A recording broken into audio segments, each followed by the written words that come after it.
हिंदू पंचांग के अनुसार हर साल चैत्र माह के शुक्ल पक्ष की प्रतिपदा तिथि में हिंदू नववर्ष की शुरुआत होती है। महाराष्ट्र में मुख्य रूप से हिंदू नववर्ष, जिसे नव संवत्सर भी कहा जाता है, गुड़ी पाड़वा के रूप में मनाया जाता है। आज हम आपको बताने वाले हैं गुड़ी पाड़वा के बारे में ही।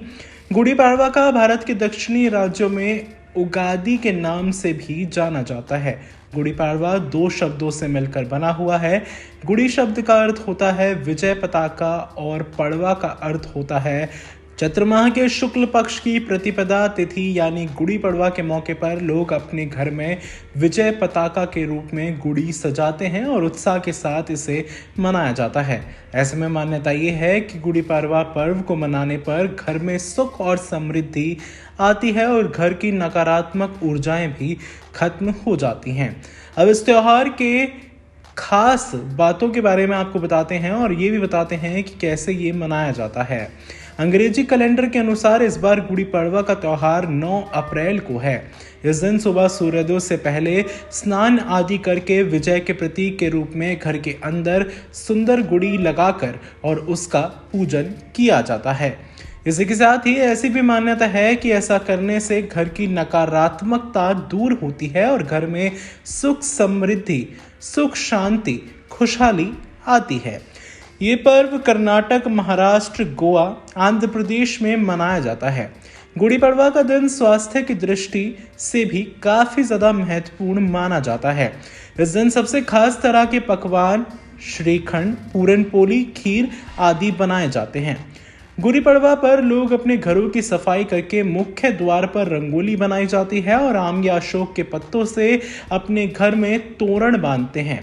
घर के आगे एक झंडा भी लगाया जाता है और इसके अलावा एक बर्तन पर स्वास्तिक बनाकर उस पर रेशम का कपड़ा लपेट कर रखा जाता है। इतना ही नहीं, इस दिन सूर्योदय की आराधना के साथ ही सुंदरकांड और देवी भगवती की पूजा एवं मंत्रों का जाप किया जाता है। अच्छे स्वास्थ्य की कामना से नीम की कोपल गुड़ के साथ खाई जाती है। नववत्सर के राजा। गुड़ी पड़वा से जुड़ी हुई कुछ दिलचस्प बातें हैं, जिसमें सबसे पहली है नव संवत्सर के राजा। अब सबसे पहले इनके बारे में ही बताते हैं। 9 अप्रैल 2024 से हिंदू नववर्ष विक्रम संवत 2081 की शुरुआत हो रही है। इस नववर्ष के प्रथम दिन के स्वामी को पूरे वर्ष का स्वामी माना जाता है। हिंदू नववर्ष की शुरुआत मंगलवार से आरंभ हो रही है और इस कारण से नए विक्रम संवत के स्वामी मंगल देव होंगे। दूसरे, सृष्टि के निर्माण का दिन। धार्मिक मान्यताओं के अनुसार गुड़ी पड़वा के दिन ही ब्रह्मा जी ने सृष्टि की रचना का कार्य आरंभ किया था और सतयुग की शुरुआत इसी दिन से हुई थी। यही कारण बताया जाता है कि इसे सृष्टि का प्रथम दिन या युगादि तिथि भी कहते हैं। इस दिन नवरात्रि, घट स्थापन, संवत्सर का पूजन इत्यादि किया जाता है। तीसरा, वानरराज वाली पर विजय। रामायण काल में जब भगवान राम की मुलाकात सुग्रीव से हुई थी तो उन्होंने श्री राम को बाली के अत्याचारों से अवगत करा दिया था। तब से ही भगवान राम ने बाली का वध कर वहां के लोगों को उसके कुशासन से मुक्ति दिलाई थी। ऐसी मान्यता है कि यह दिन चैत्र प्रतिपदा का था, इसीलिए इस दिन गुड़ी या विजय पताका फहराई जाती है। चौथा है शालीवाहन शक संवत।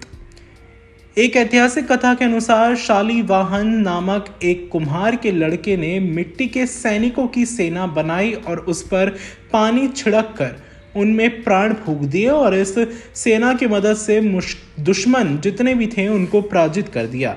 साथ ही इस विजय के प्रतीक के रूप में शालीवाहन शक संवत का प्रारंभ भी किया जाता है। पांचवा, हिंदू पंचांग की रचना का काल। प्राचीन मंदिर के महान गणितज्ञ एवं खगोल शास्त्री ने अपने अनुसंधान के फलस्वरूप सूर्योदय से सूर्यास्त तक महीने और वर्ष की गणना करते हुए हिंदू पंचांग की रचना की थी। इस दिन उज्जैन के सम्राट विक्रमादित्य ने शकों को पराजित कर विक्रम संवत का प्रवर्तन किया था। इसी दिन भगवान विष्णु ने मत्स्य अवतार लिया था। इसी दिन से रात्रि की अपेक्षा दिन बड़ा होने लगता है। छठा है भगवान राम लौटे थे अयोध्या। धर्मशास्त्रों की अगर मानी जाए तो धर्मशास्त्रों की मान्यता के अनुसार गुड़ी पड़वा के दिन ही भगवान राम ने रावण का वध करके माता सीता और भाई लक्ष्मण के साथ अपने राज्य अयोध्या लौट आए थे। सातवां पहली बार छत्रपति शिवाजी ने मनाया था ये पर्व। ऐसी मान्यता बताई जाती है कि मुगलों से युद्ध करने के बाद जब मराठों के राजा छत्रपति शिवाजी की जीत हुई थी, तब शिवाजी ने पहली बार गुड़ी पड़वा का त्योहार मनाया था। तभी से महाराष्ट्र में सभी लोग इस त्योहार को बड़े ही उत्साह और जोश के साथ मनाते हुए आते हैं। फसल की पूजा करने का महत्व। गुड़ी पड़वा पर मराठियों के लिए नया हिंदू नववर्ष की शुरुआत की जाती है। इस दिन लोग फसलों की पूजा इत्यादि होती है। नौवा नीम के पत्ते खाने की परंपरा। ऐसी परंपरा भी है कि गुड़ी पड़वा पर लोग नीम के पत्ते खाते हैं और ऐसी मान्यता है कि गुड़ी पड़वा पर नीम की पत्तियों का सेवन करने से खून साफ होता है और रोगों से मुक्ति मिलती है। 10वां है सूर्यदेव की पूजा का महत्व। गुड़ी पड़वा पर सूर्यदेव की विशेष पूजा आराधना की जाती है। ऐसी मान्यता बताई जाती है कि जो लोग गुड़ी पड़वा पर सूर्यदेव की उपासना करते हैं उन्हें आरोग्य, अच्छी सेहत और सुख समृद्धि मिलती है। तो यह है गुड़ी पड़वा से जुड़ी हुई बेहद ज्यादा खास बातें। ऐसे ही तमाम महत्वपूर्ण जानकारी के लिए आप मोक्ष चैनल से जुड़े रहें। चैनल को सब्सक्राइब कर दें, बेल आइकन को भी जरूर दबा दें ताकि आप कोई भी जानकारी आपसे छूट ना पाए।